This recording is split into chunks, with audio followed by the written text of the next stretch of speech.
Good morning. This is January the 8th, Wednesday 2024, a day after the earthquake. And we are in BBIS first semester compulsory English class, where last week we finished reading the story A Day in the Life of a Salaryman, and then we quickly read the short poem Wildflower. A Day in the Life of Salaryman was about social attitudes about work and workers in Japan. And the poem Wildflower was about identity, name. Someone said, Shakespeare said, what's in the name? Call a rose with any name, it will still smell, right? So some people say names don't matter, but others say, no, names matter, right? Okay, now we are moving on to another text, a story. Rice Pudding by Indra Bahadur Rai.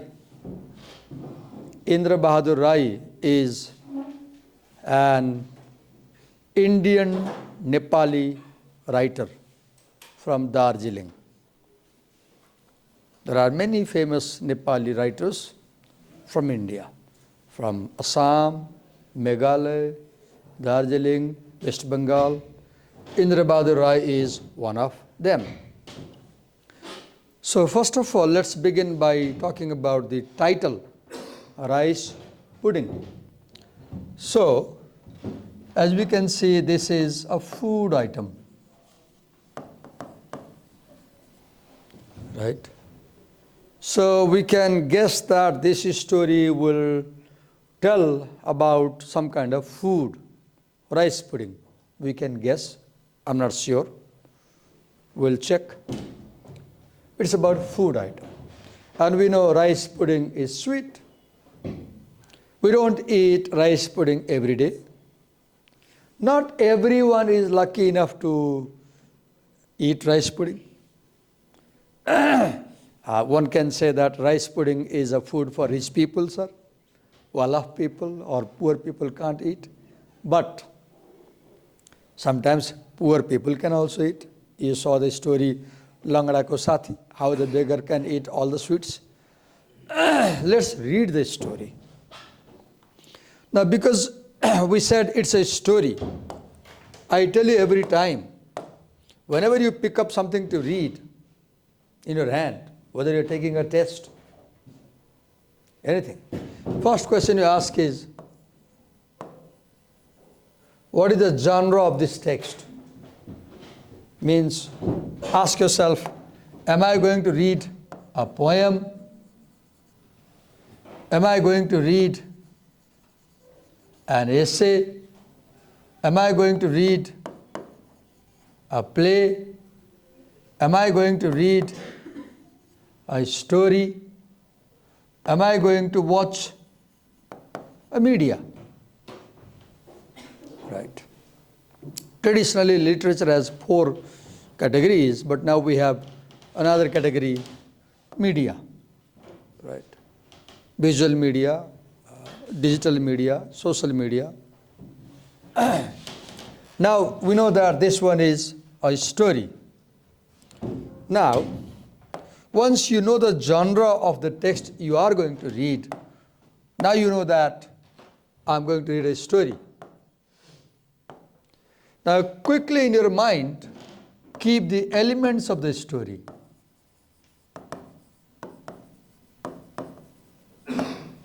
Right? Elements. To refer quickly, you know all, I have been telling you many times, it's setting, there are 3 things, time, place, and atmosphere. We know plot, sequence of events, I've been telling you stories may begin with a normal situation, then lead on to conflict and complication, then arrive at crisis, then they may have a falling action, and then they may again achieve normal situation. Normal, rising, falling, normal. Right. Then we have characters, right? Because stories are about people and places, so we have people. Then once we have characters, they will speak. So we have dialogue. Nobody speaks putting hands in the pocket. When people speak, they do something, so we have action. Right. And every story at the end has a theme. It has a theme, main idea, central idea. Now keep this in mind, right? Then start reading. And the best way to learn how to read is literally reading. You should have a good study space in your home, wherever you live. There should be a dedicated desk for you, dedicated chair for you, or any place where there is no distraction, there is no disturbance as you read. You can focus your full attention to what you're reading. You hold the book or your tab or your iPad or your Kindle, whatever, laptop, mobile or printed copy, and you read. I prefer reading aloud because as I read aloud and the sound echoes in my mind starts working on what is hearing, and then I start making meaning. But if you are an expert reader, or if you are reading something very difficult, you might choose to read silently. Depends on your habit. Let's read. At the moment, I had not been able to comprehend the incident clearly. Now, as I read, what I do, because I'm reading for understanding, I'm not reading only for pleasure. There are two ways to read, or two purposes. One is you read for pleasure. So you don't need to note anything. Another one is reading for pleasure, right? Second is reading for academic preparation.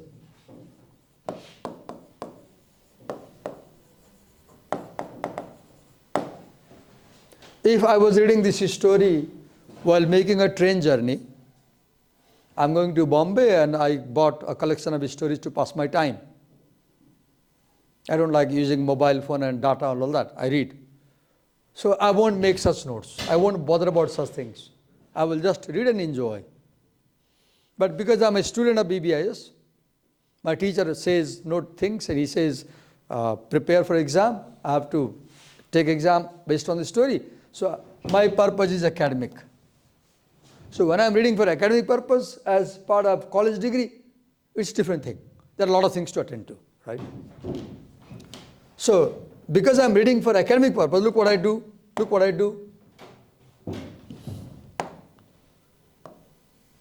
I circle and write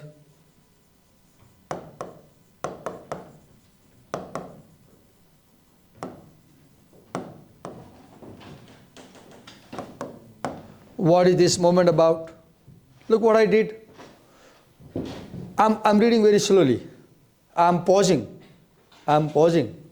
Now this is called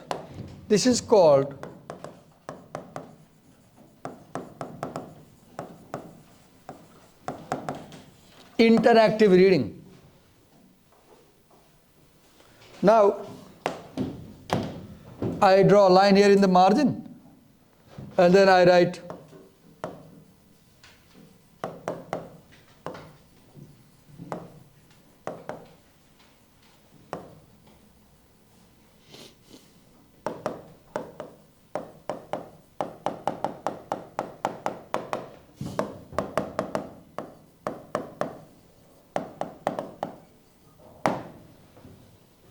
I want to understand why moment is in all capital. Now what I did over there, I annotated. This is called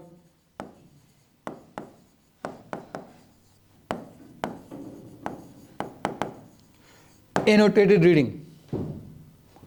This is called annotated reading. Annotate, to make notes in the margin. Why? Because I may forget later on. Because I'm reading for academic purpose, so I'm analyzing. At the moment, not only moment, now I correct, I write the moment. Look here. The whole is capitalized. Now one tradition is when stories begin, normally you will see that the first word is all capitalized. But my hunch says that this word is more important. And I will read. At the moment I had not been. Now the moment I come across the word I circle and I write narrator. I also write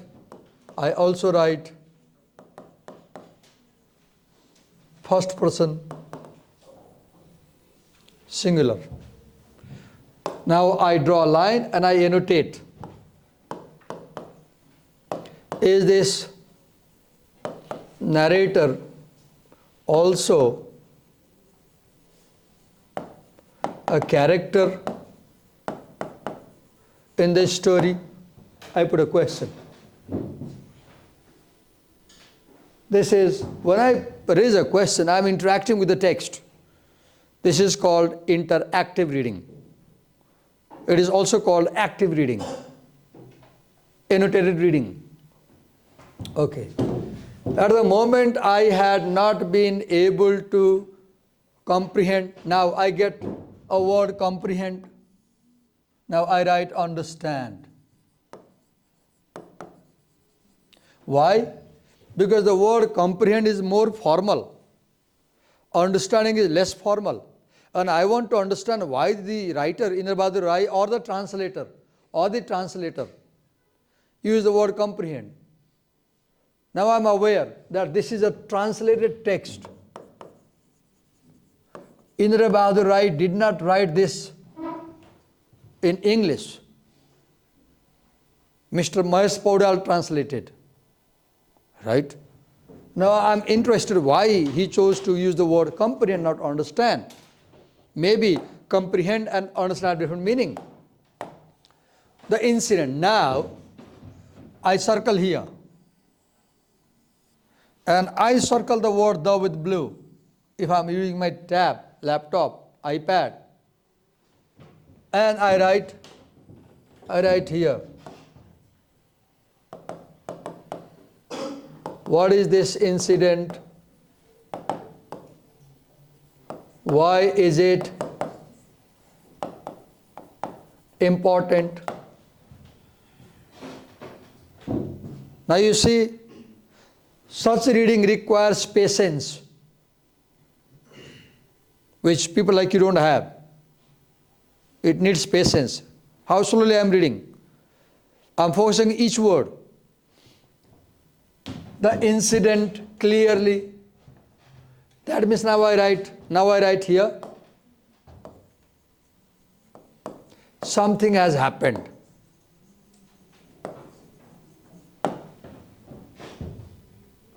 When the story opens, something has already happened. Maybe the story is opening in the middle of the incidents. It is called media res. Media res means your story begins from the middle and goes back and forth. The story is not beginning from beginning. The story is not beginning from beginning. I had not reckoned that it had some meaning. Look, the narrator says, I had not reckoned. Reckon means to be aware of. I was not aware that, now I draw a line. It, the incident had some meaning. Now I ask a question. What meaning? I raise a question. Now I want to know this meaning. So first paragraph finished in the story. The incident, okay, but the incident, if it might be called so, was as follows. So now I know this story is about an incident. Now what is an incident? An incident is a tiny thing that happens in your life. Yesterday we were about to start the class and there was an earthquake. This is an incident. It may be important, it may not be important. It's important because 100 people have died. Now, you know what is happening in my mind? Now I see that this must be an important incident because the writer has decided to tell the whole story about the incident. It must be important. Now read. Look, we spent more than 15 minutes on 3 lines. That's why academic reading is serious. Academic reading is difficult. Academic reading is clumsy, with full of procedures. It is analytical. It is slow. It is critical. It is interactive. If I was reading this for pleasure in a train journey, I won't read like that. I'll simply, by this time, I'll finish 3 pages. Though I had many times read and written about the gusty flow of river Tista. Now, I note this word Tista. I take note of this thing. I won't ignore this. And I draw a line and I write setting. I draw a line, place, and then I write river Tista.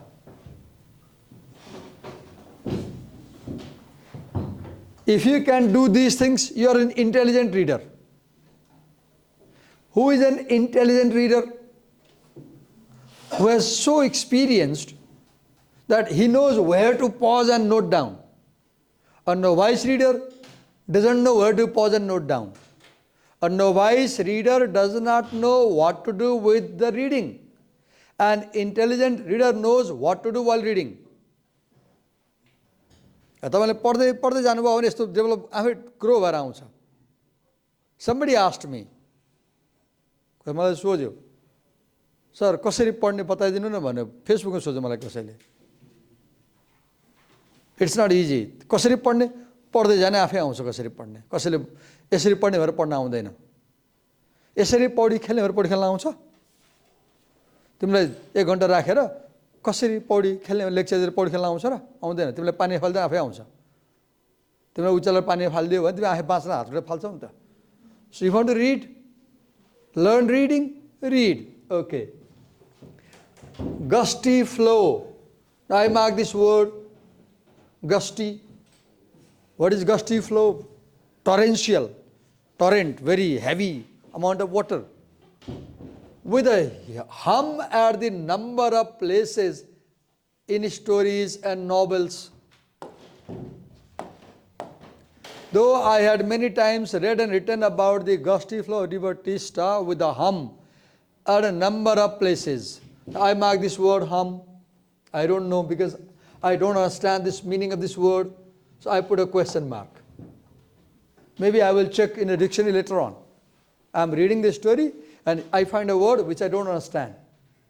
Though I know I'm pretending not to understand, to make you understand. If I don't understand, I'll put a question mark. Right? And I'll check dictionary if necessary. With the hum at a number of places in stories. So he says he has read about this river in stories and novels. I had not yet heard the real sound of the river. Now I know that hum means sound. Now I know that hum means sound. How did I know that hum means sound? How did I know that hum means sound? The system is, if you don't understand the meaning of a word, read that word in its environment or context. If you don't understand a word, read the word in its environment or context. What do I mean by that? When I didn't understand the word hum here, but I continued without checking dictionary. But when I came to this part, my mind connected this word noun hum with this word, and I made the meaning. It must be, I inferred, I reasoned that hum must be a sound, a river sound. This is called inference. Reading is a process of inference. Reading is a process of inference. Reading is a process of logical reasoning. As you read, you go on making guesses. I had not yet heard the real sound of the river flowing downhill to my satisfaction. The reader is very happy to hear the sound. Before, he had only read about this in his stories. Now, what is funny to me, the narrator says he heard the sound, but I'm not hearing the sound as I read the story. I'm simply reading about the sound. Now, I'm very curious. I want to go to a real river and cross-check whether rivers hum. Or how does a gusty river sound? I also had heard from those who went to work on Teesta bank both in winter and summer that at midday and midnight it flowed with a long and overflowing gurgle. Now, what draws my attention here, what is the word work? I pause. A good reader is a detective. A good reader, efficient reader is a detective. What does a detective do? A detective looks for hidden things. A detective looks for hidden things. A reader as a detective looks for hidden meanings.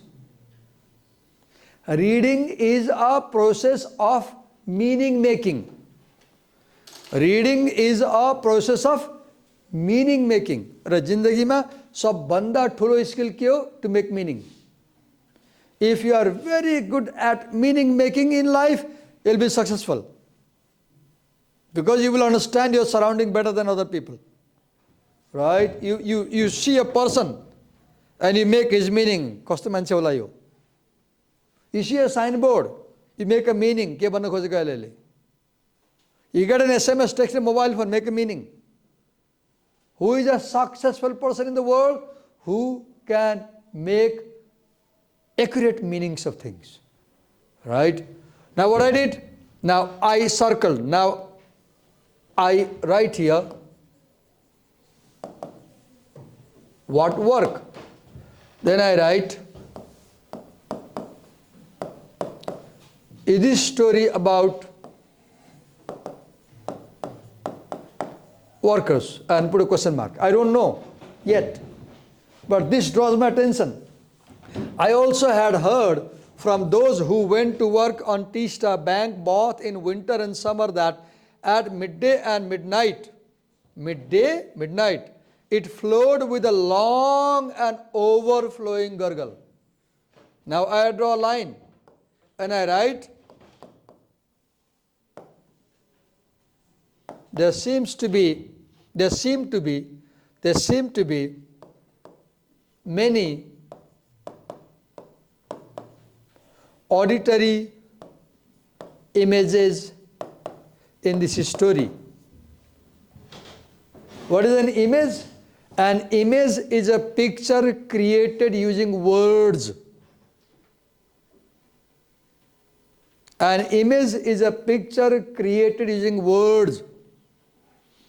I was 21 or 2, I was in bachelor, I bought a poetry book, and the first poem I read I never forget. The line went like this: Your face is a garden, the boy says to the girl, where lilies and cherries bloom. Your lips are rose petals with the dew frozen. See the imagery. I read this poem in 1989, I guess. And still today I remember. Right? Imagery. An image is a mental picture that writers create using words. And these images are different. They are visual. You can see the image. In my poem I said, your face is a garden. Garden is visual image. Where lilies and cherries bloom. Lily, cherry is a visual image.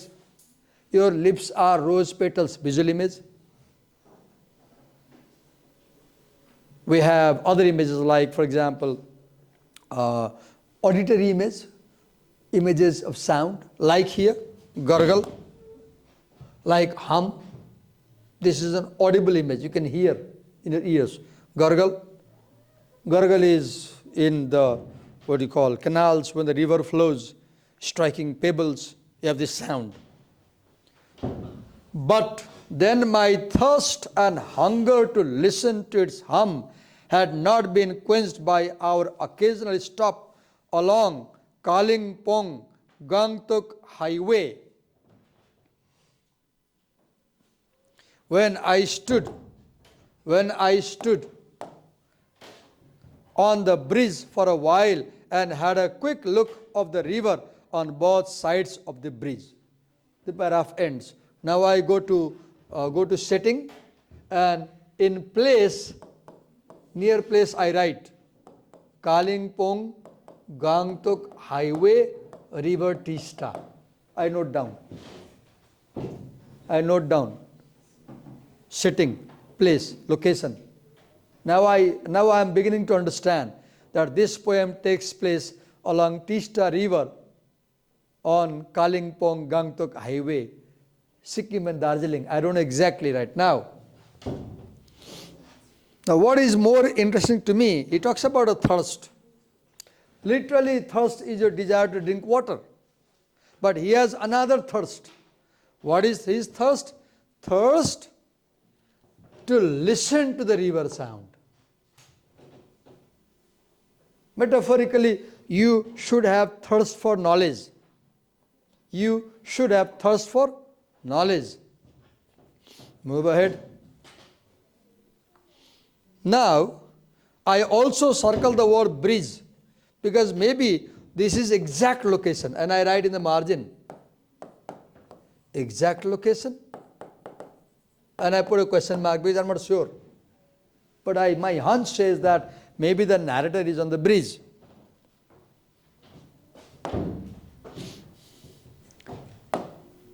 I move to the next paragraph, the third paragraph. The sight of innumerable ribs of the past, which were worthy of calling great estate, scribbled on apparently sleeping layer of sand beside the flowing gush. Once again, read carefully, follow me. The sight of innumerable ribs of the past, which were worthy of calling great estate, scribbled on apparently sleeping layer of sand beside the flowing gush of greenish blue torrents of water, the melodious crooning of Tista amidst an imagination of weeds and plants being fanned by the slap of gusty winds, tickling a different splash deep inside in addition to a different sound of flapping wings, drove me to a different lane of memory. Why I didn't stop and read the whole thing? Because I found this paragraph difficult. Now, by the end I read the paragraph, I know that in this paragraph, now I note down in the margin, narrator recalls the past. Now I know. This much I understand, that in this paragraph, the narrator is remembering the past. Right? Now I go back to the paragraph.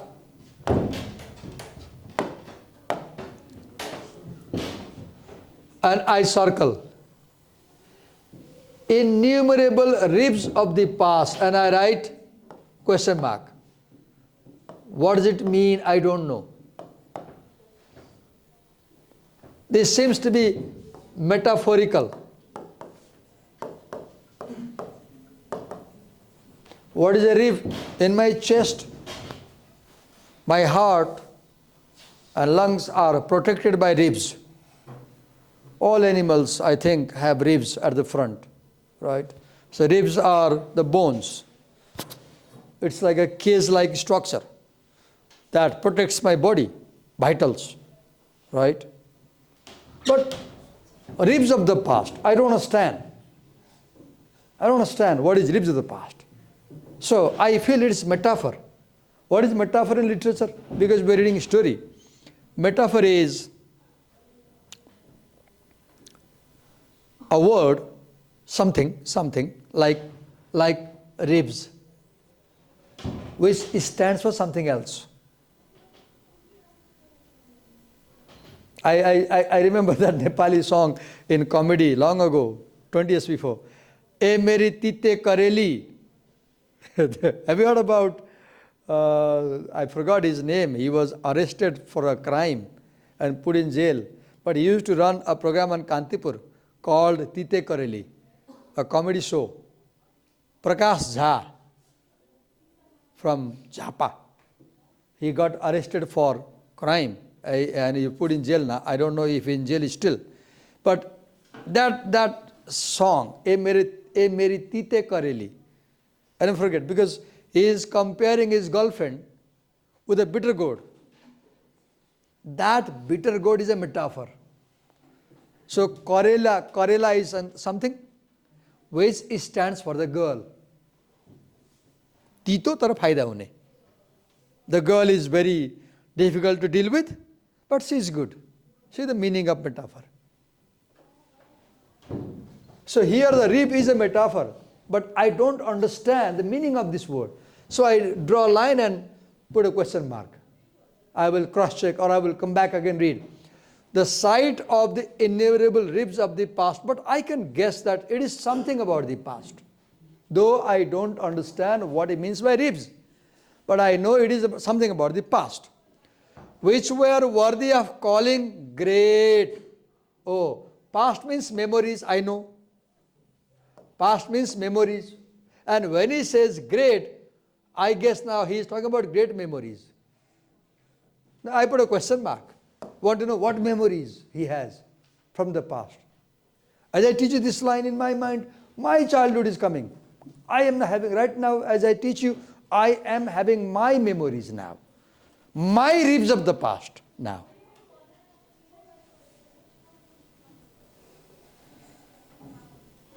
बरफ खान मन लाग्यो,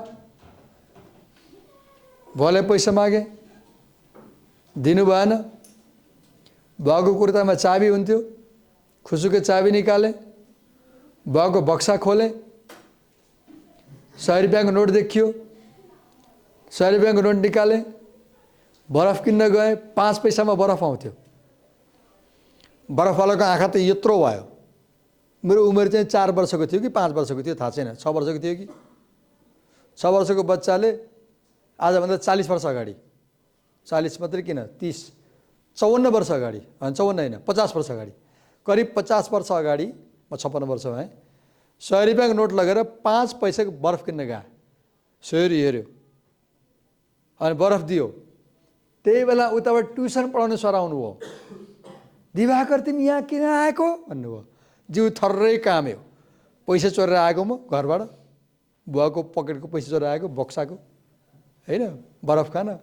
अनि बरफवाला सोध्नुभयो, उसले 100 रुपैयाँको note लिएर चाहिँ बरफ किन्न आछ भन्नु बरफवालाले। अनि सरले चलो घर भन्नुभयो। अनि मलाई हातमा समाएर 5 पैसावाला दिनुभयो, त्यो 100 नोट घर आउनुभयो। अनि बुवालाई गुरुजी ये 100 रुपये का नोट लेके बर्फ खरीदने गया था, बुआ ले कुटनु हुआ. Memory, a great memory. Reefs of the past. Reefs of the past. दारी फाल्न बार बार आयो घरमा, बुवाको दारी फाल्न. त्यही 6 वर्षको थिएँ. उसले त्यो छुरा ठिक्क पारेर राखेको थियो, बुवालाई त्यो के अरे लगाउँदै थियो, क्रिम लगाउँदै थियो. अनि उसले दारी फालेर यसो मैले देखाएको थिएँ. छुरा समातेँ, मेरो साँप र मलाई दारी फाल्न मन लाग्यो. मलाई यसरी चलाएँ, झ्याप्पै काट्यो. यस्तो मजाले काट्यो, अहिले घाउ छ यहाँ. यत्रो लामो मार्क छ. म कति how old I was? 6. Reefs of the past. Memories which don't fade away. Memories which do not fade away. अब मैले के गरेँ? Now I understand the line. कसरी? Because I imagined my past. Writers use stories using their imagination. So as a reader, you should bring your imagination, then only you will understand the stories. Literature is creative. Literature is imaginative. It is written with imagination. It is read with imagination. Right? Okay, let's move ahead. Great state scribble on apparently sleeping layer of sand. Now I mark it.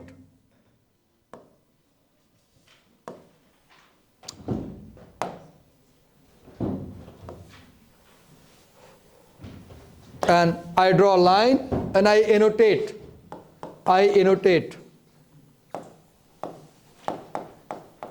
Figure of speech. Then I write. My memory is not working. Can somebody suggest me? There is a figure of speech where writers treat inanimate things, objects, as animate things. Can somebody tell me what is the name of figure of speech? Memory fail garyo ke malai. There is a figure of speech known for treating non-living objects. Oh, got it. Got it. That is called. आजकल मेरे memory fail हो जाएगा आज के. Personification. And I note down the sand is treated as a living thing. And this is, look how beautiful the metaphor is. How beautiful the figure of speech is. Because, you know, the narrator is standing on the bridge. The narrator is standing on the bridge. And he is looking on the river side from the bridge. And down, the sand is sleeping. The sand is sleeping. So the word sleeping is accurate. Very good choice of word by the translator or maybe by the writer. Right? Sleeping layer of sand beside the flowing gush. Now the sand is sleeping, the water is flowing.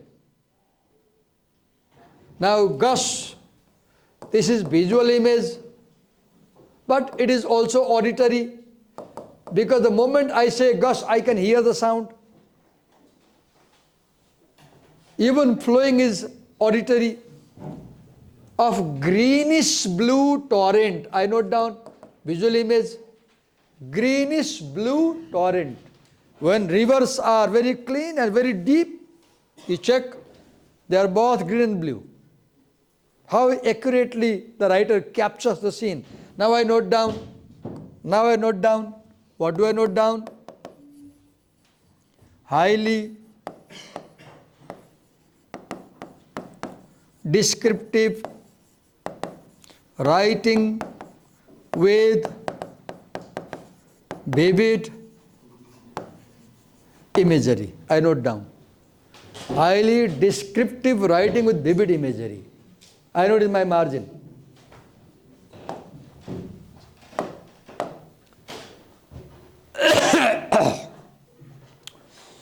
The melodious crooning. I circle and note down. What do I note down? Auditory image. I still circle the word melodious and I note down melody of the river.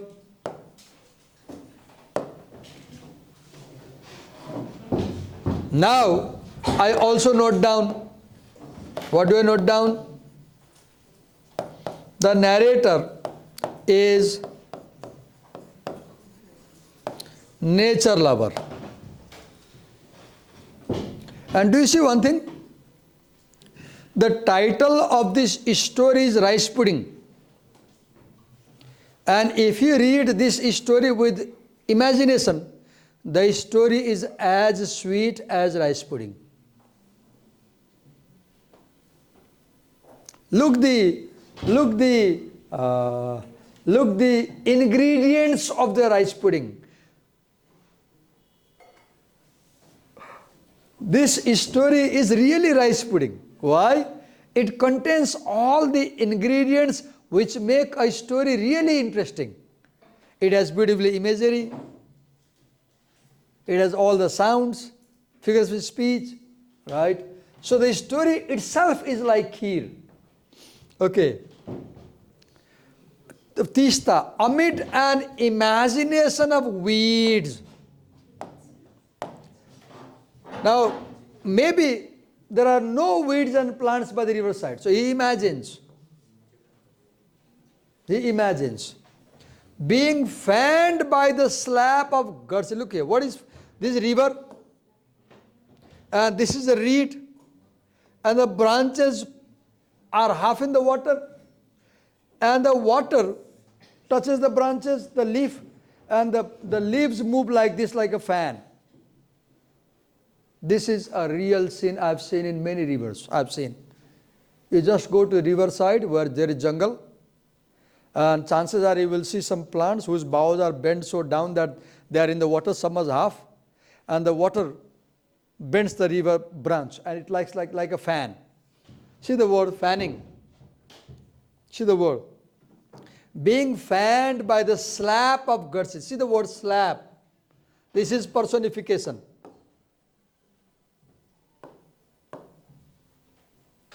Because only people can slap. Tickling, see another word. This is called tactile imagery.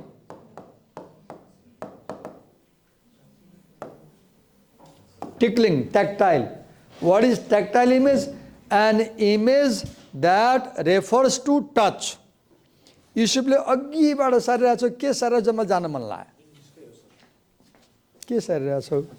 के सारिरहेको छौ? तिमी आज सार्दा busy छौ कि त्यही भएर जान मन लाग्यो के मलाई? भनेको इंग्लिशको थोरै एउटा दुईटा छुट्टै हैन? अनि अहिले मैले पढेर आएपछि यो सार्यो भने आजको कहिले सार्छौ? भोलि सार्छौ? हैन, आजको नि सार्दैछु। हैन हैन, यस्तो भयो कि मैले तिमीलाई के सम्झाइरहेको छु भने तिमीले मैले अघिबाट तिमीलाई वाच गरिरहेको छु कि अघि सुरुबाटै क्लासबाट तिमी सुरुबाटै सारेर बसिरहेको छौ कि मैले नभने मात्रै हो हैन? अनि तिमीले अहिले एक्सक्युज के खोज्यौ? सरकै विषय सारेको छु। तर अहिले त मैले यो कहाँ सार्यौ त आजको? आजको कहाँ सार्यौ? ल आजको बुझिरहेको छु रे। यिनी त यसलाई भन्छ मल्टिटास्किङ। यसले सबै जस्तो बनाउँछ। यसरी हुँदैन नि। कुनै कुरा सुन्न भने बेला सुनेर त्यही जे पढाएको त्यही सार्नु पर्यो नि त।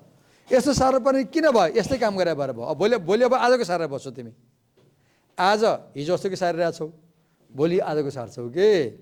It's not a good habit. यो राम्रो हेबिट होइन। तिमीलाई मैले कुनै कुरा पढाइरहेको छु भने त्यही कुरा सारेर बस्नु पर्यो नि त। अनि पो त्यो कुरा सार्नु पर्दैन। अब भोलि यो पनि सार्नु पर्यो होइन? यहाँ नसिके कहाँ सिक्छौ गतिलो बेहोरा? गतिलो बानी मसँग तिमीलाई रिस उठ्छ नि? युसुफले रिस उठ्यो होला। युसुफले के भइरहेछ अहिले? दिवाकर सरलाई चोकमा तलवार निकालेर काट्दिउँ भएको छ हो युसुफ? गुरुलाई रेस्पेक्ट गर्नुपर्छ। ओ मुखले भयो नि भन्नु पर्यो नि। तिमी तिमीहरूको उमेर कस्तो हुन्छ भने कुनै कुरा सम्झायो भने रिस उठ्छ क्या तिमीहरूलाई। कुनै राम्रो कुरा सिकायो भने आज कस्तो आज कस्तो पुस्ता रहेछ भने सिकायो नि, अनि चित्त बुझाउँदैन, रिस उठ्छ उनीहरूलाई। अनि मैले नसिकाए कसले सिकाउने तिमीहरूलाई? कसले सिकाउँछ त? बुवाआमाले त सिकाउनुहुन्न, किनकि तिम्रो बुवाआमाले त प्याम्परिङ गर्नुहुन्छ, मलाई थाहा छ। तिम्रो बाबाआमाले त प्याम्परिङ बाहेक केही गर्नुहुन्न। तिमीलाई नो नै भन्नुहुन्न उहाँले, नो भन्ने एउटा मै होला क्लासमा, अनि रिस उठ्छ होइन? त्यही भएर नो पनि सुन्नुपर्छ कि हुर्किँदाखेरि। Okay, tickling, a tactile image. What is tactile? This is tactile, touch, right? A different splash, see splash, auditory image. Deep inside, tickling a splash deep inside my heart. In addition to a different sound of flapping wings, drove me to a different lane of memory. Now I write, what is this memory? I put a question mark. Now by now I guess that this story is about memories which are as sweet as rice pudding. Not sure yet, I'm yet to read, but I guess. What is reading? When readers read, they build expectations about what is going to happen in the story. Sometimes their expectations are met with, at other times their expectations are shattered. A story is good. A story is good if it shocks your expectations. It shocks you. A story that breaks your expectation is better than a story which fulfills your expectation. If in a story you make guesses and your guesses come true, that's not a good story. If in a story you make guesses as you read and your guesses are false, that becomes a better story because you are more excited. We are more excited in reading a story when our thinking, when our expectations are challenged. Okay.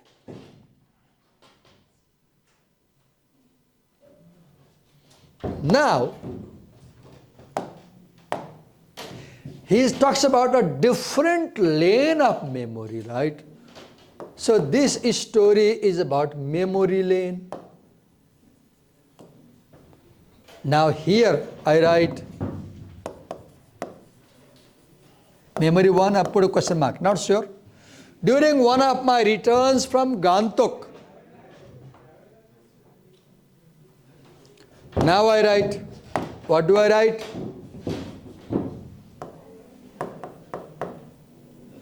Narrator lives in Sikkim and put a question mark. I planned my overnight stay, now planned, past tense, now I write narrative, now I know this story. Overnight stay there. There means